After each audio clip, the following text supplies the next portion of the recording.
Bom dia, meus amados, a graça e a paz do Senhor.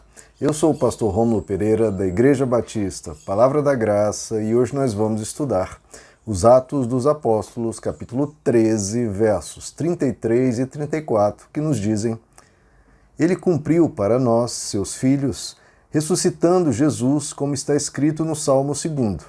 Tu és meu filho, eu hoje te gerei. O fato de que Deus o ressuscitou dos mortos para que nunca entrasse em decomposição é declarado nestas palavras: Eu lhes dou as santas e fiéis bênçãos prometidas a Davi.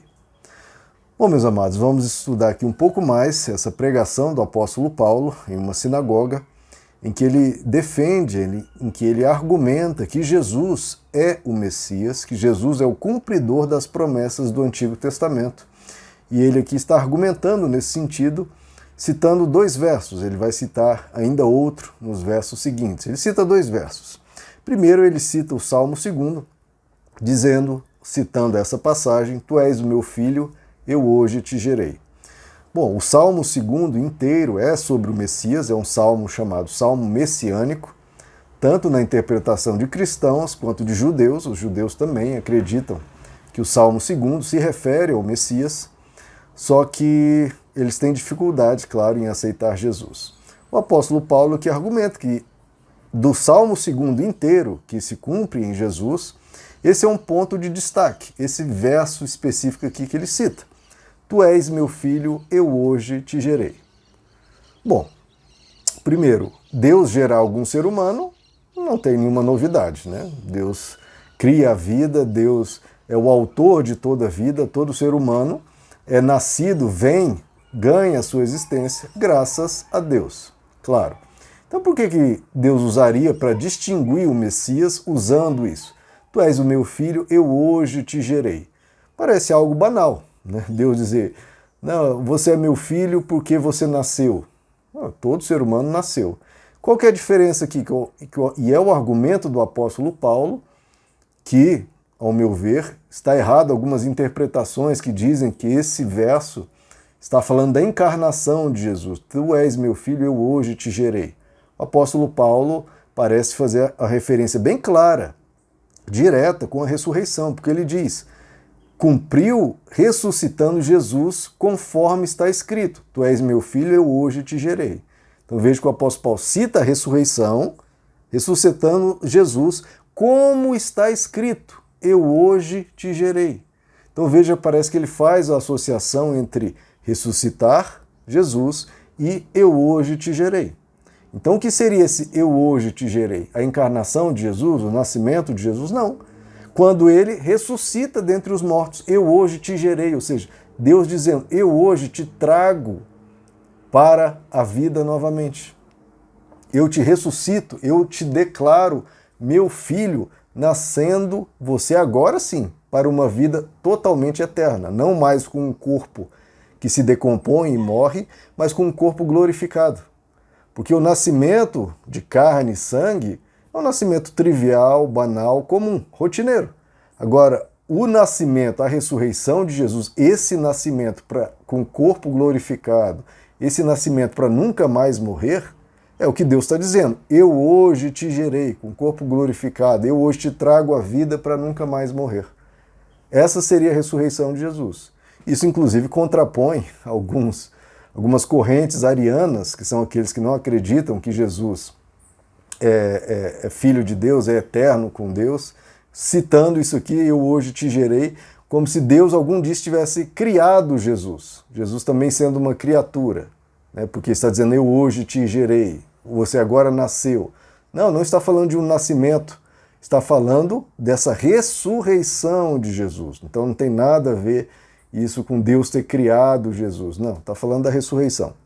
Então aqui, e é um argumento que o apóstolo Paulo usa também em Romanos capítulo 1, verso 4, em que ele diz: ele foi declarado Filho de Deus com poder, segundo o Espírito da Santidade, pela ressurreição dentre os mortos. Então a ressurreição dentre os mortos prova que Jesus é o Messias, é o enviado de Deus, e que ele sim cumpre esse verso: Tu és meu filho, eu hoje te gerei. Cumpre de uma maneira sobrenatural. Ó, Deus não falaria esse verso, eu hoje te gerei, falando de um nascimento comum. Não, está falando de algo que distingue o Messias dos demais seres humanos.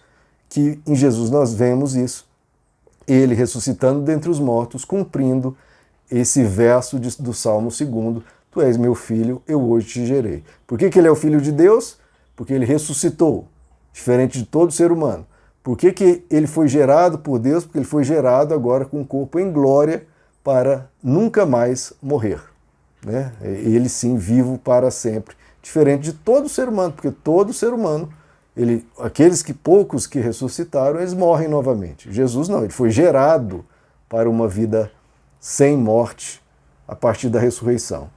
E o texto continua explicando justamente isso, o fato de que Deus o ressuscitou dos mortos para que nunca entrasse em decomposição, ou seja, não é uma ressurreição como de Lázaro. Lázaro ressuscitou, mas depois faleceu novamente. Jesus não, ele ressuscitou, mas para nunca mais entrar em decomposição.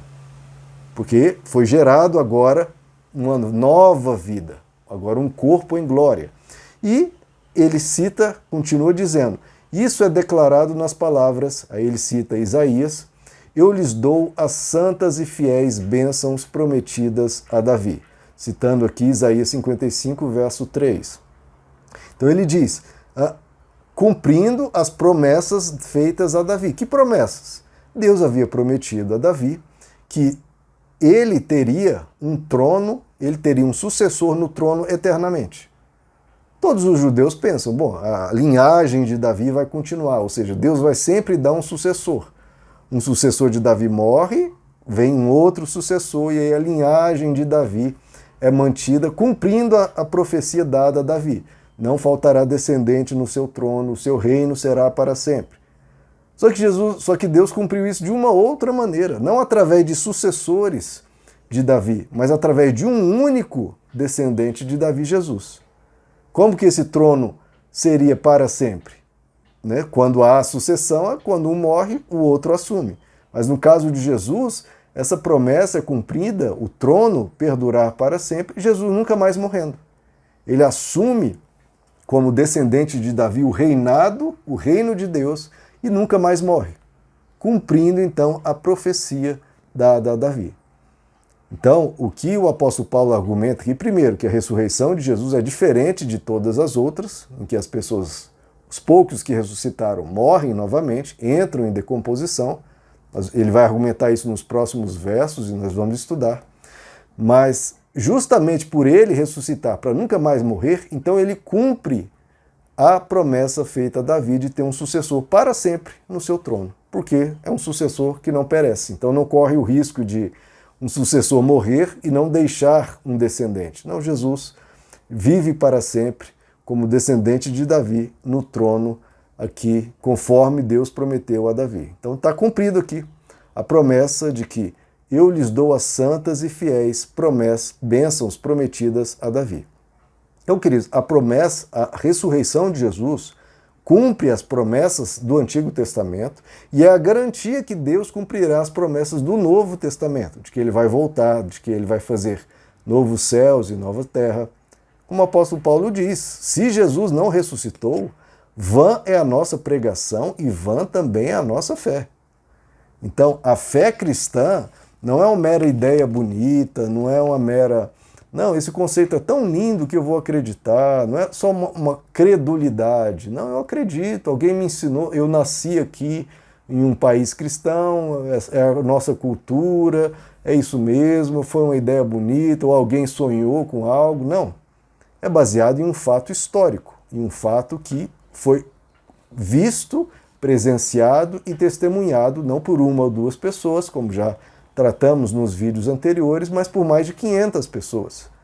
E esses 500 pessoas que são dignas de confiança, não apenas pelo seu caráter, mas por terem dado a vida e terem perdido tudo para testemunhar isso, então a gente tem essa garantia segura de que a ressurreição ocorreu, o que cumpriu as promessas feitas no Antigo Testamento e que garante o cumprimento das promessas feitas no Novo Testamento.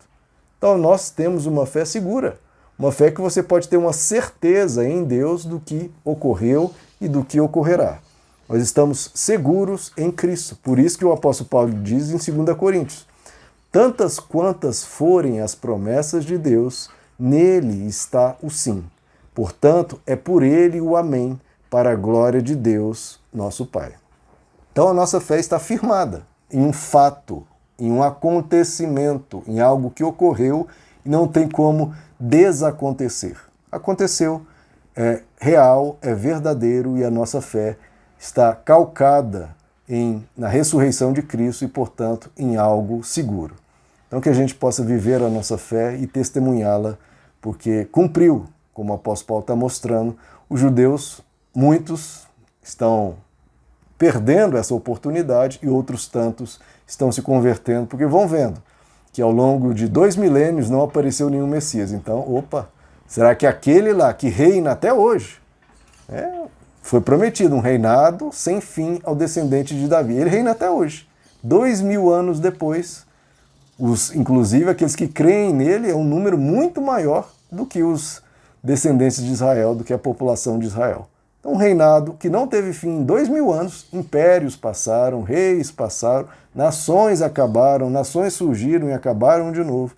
E o reinado de Jesus aí há 2000 anos, sem fim. Não morreu, não morrerá e será para sempre, porque é promessa de Deus dada, cumprida e que continua sendo cumprida. Meus amados, que Deus lhes abençoe. A graça e a paz do Senhor.